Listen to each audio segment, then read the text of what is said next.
السلام علیکم ورحمت الله. یو ورور پوښتنه کړې ده، وایي که یو ښځه کور کې پرتوګ نه اغوندي او کمیس اچوي نو دا شریعت کې څنګه دي؟ نو محترمه، ستا د خبرې جواب دا دی چې که په کور کې زنانه یو که نارینه وي او پرتوګ نه اچوي نو د یو څو صورتونه دي.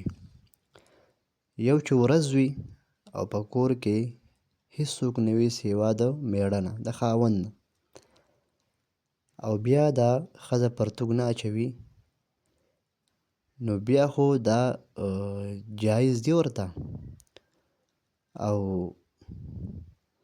بیا هم خلاف سنت دی.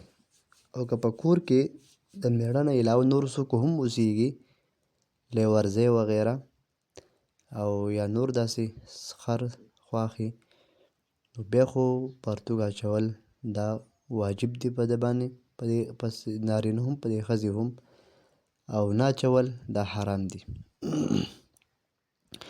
دغه شان د شپې پرتوګ نه اچول په خپله خلوتخانه کې کمره کې زنانه، نو دا نه اچول دی جایز دی، او حواله فتاوا هندیه کې دا لیکلی شوي دي.